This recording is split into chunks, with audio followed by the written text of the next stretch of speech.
Buenos días, mi nombre es Laura García Boguet y voy a presentarles la comunicación que he efectuado junto a mi compañera Magdalena Mut Camacho relativa a la transmisión de estereotipos y roles de género en el discurso videolúdico. A modo introductorio, son muchas las investigaciones que abordan la representación de las figuras femeninas en los videojuegos, que mayoritariamente se muestran hipersexualizadas o subordinadas a los personajes masculinos. Por otro lado, las narrativas de ciertos videojuegos reafirman el ideal de masculinidad, la masculinidad hegemónica. Así es altamente comprensible que las jugadoras piensen que no están hechos para ellas. Las generaciones más jóvenes han tenido un mayor acceso a los videojuegos a través de los dispositivos móviles, en los que se constituye como un uso mayoritario. Además, la identidad de género en edades tempranas se construye por procesos de socialización o la percepción de la conducta tanto de personas adultas como la que se muestra en medios simbólicos, como la televisión o el cine.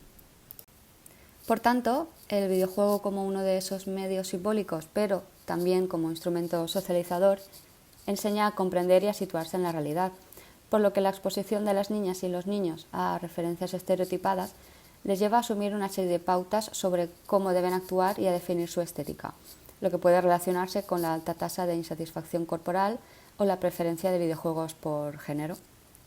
La cosmeticorexia, la adicción a la compra y consumo de cosmética en menores de 18 años, resulta un problema social actual, pues además se han viralizado en redes sociales el uso de estos productos no recomendados por edad y sin prescripción dermatológica.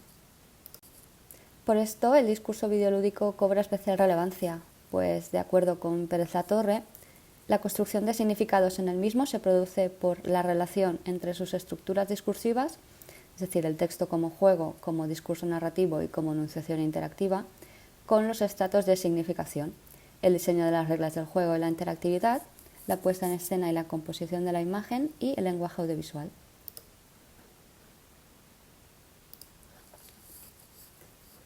Nuestro objeto de estudio, por tanto, es un juego que se ha permitido a las niñas por sus familias, por lo que se deduce que su contenido es aceptable. La niña asimila, por tanto, que lo que cuenta el juego son relaciones sociales bien planteadas, por lo que el discurso establece valores compartidos. Los recursos semióticos aportan significados a la persona videojugadora, cobrando valor en la experiencia de juego. Además, también es relevante la identificación de la persona videojugadora con la protagonista, lo que puede entenderse tanto como un potencial educativo como un riesgo para la identidad propia. El objetivo de este estudio es, por tanto, analizar e identificar los roles y estereotipos de género emitidos en los discursos de los videojuegos rosa, aquellos creados para acercar a las mujeres a este medio lúdico, y en concreto aquellos que fomentan la cosmeticorexia. Se aborda desde la multidisciplinariedad, tanto de los estudios de género como los estudios críticos del discurso.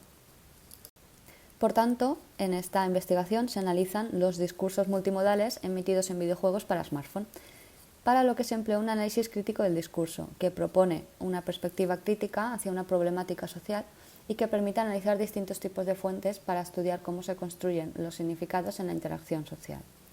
Se ha efectuado una selección muestral de conveniencia mediante una búsqueda en las tiendas de aplicaciones de Android y iOS para smartphone, de la que se han elegido 4 unidades resultantes de la búsqueda juegos para niñas, estableciendo ciertas variables para su selección, como las valoraciones o las descargas, entre otras.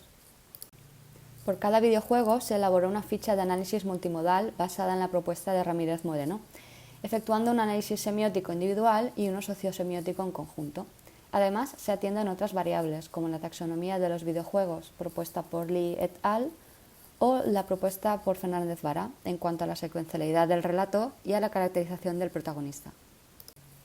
Del análisis sociosemiótico individual, en conjunto se puede concluir la presencia de un hilo conductor común, la adaptación al canon femenino como fundamento del éxito social, girando en torno a la regencia de salones de estilismo, de belleza o de bodas.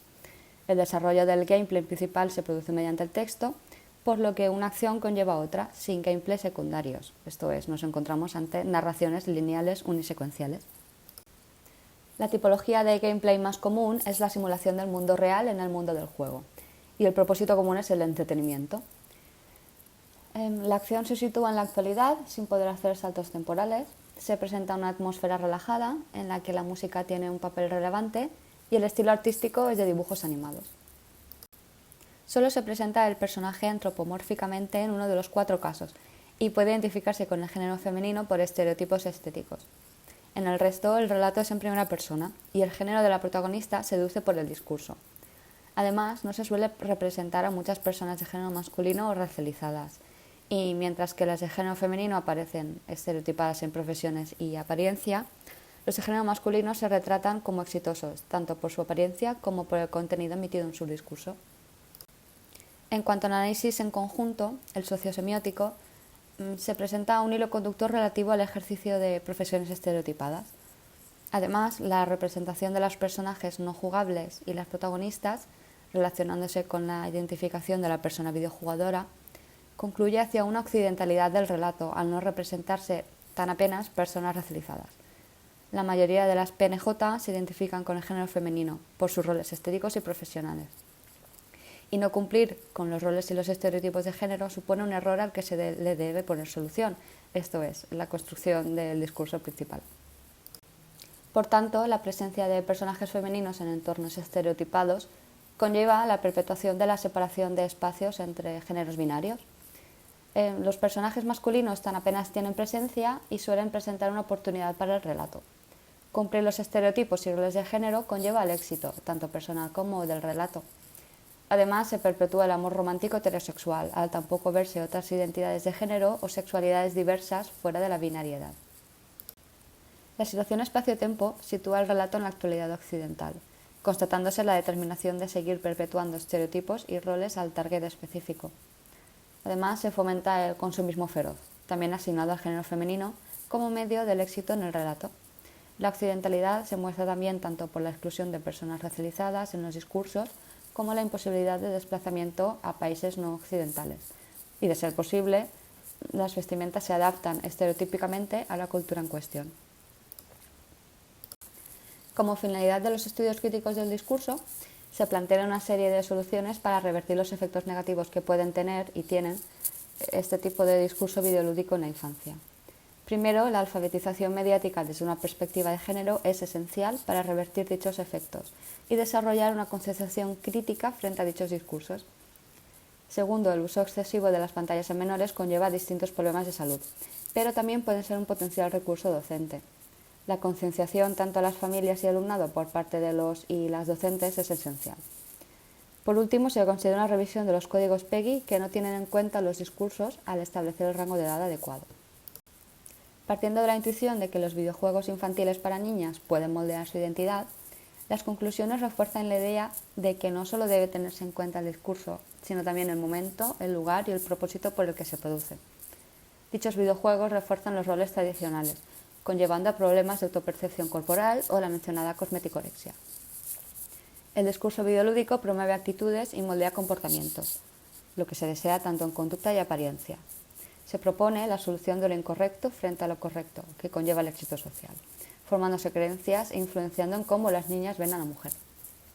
Por último, no aporta ningún tipo de aprendizaje, pues las opciones y exploración del entorno están limitadas. Además de que, al centrarse en aspectos estereotipados de género, se limita la exploración de otros intereses fuera de esos roles tradicionales. Y eso es todo. Espero que les haya gustado y muchísimas gracias por su atención.